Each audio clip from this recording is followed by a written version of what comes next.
Sumainyo ang Panginoon. At sumainyo rin. Ang mabuting balita ng Panginoon ayon kay San Juan. Papuri sa iyo, Panginoon.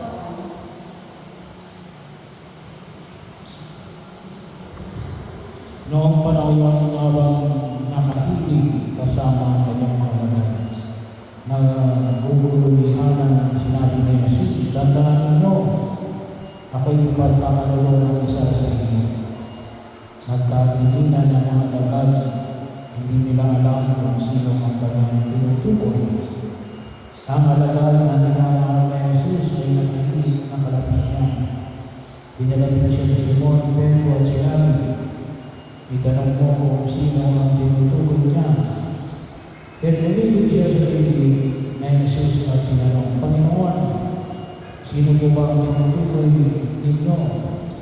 Sumagot si Jesus, "Ang ipagsasawsaw ng tinapay, siya na nga. Ang may isawsaw ang tinapay na binigay niya ito kay Juan na anak ni Simon Iscariote. Nang matanggap na ni Judas ang tinapay, si Satanas ay pumasok sa kanya. Sinabi niya, "Jesus, gawin mo ang gagawin mo." Ngunit isa man sa mga kasama niya ay walang makaalam kung bakit niya sinabi ito, sapagat si Judas ang naghihilan ng kanyang salapi. Inaakala nila ang pinapili niya siya ni Jesus ng kakailangan sa pista o kaya pinagpapalimos sa mga mukha. Nang nakakaya na si Judas ang tinapay, sinimalis gabi na noon. Pagkaalis ni Judas sa sinabi ni Jesus ngayon, "Mayaw ng karamanan ng tao ang mayayaw din ang karamanan ng Diyos.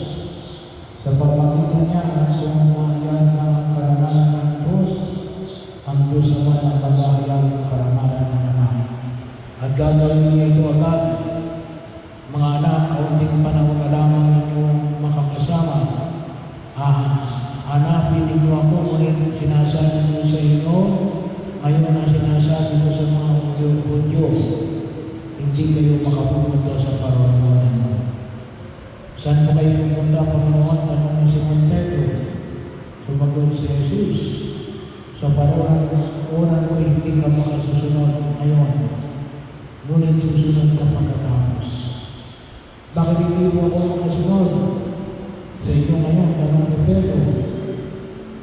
"Buhay ko ang iaalay ko dahil sa inyo."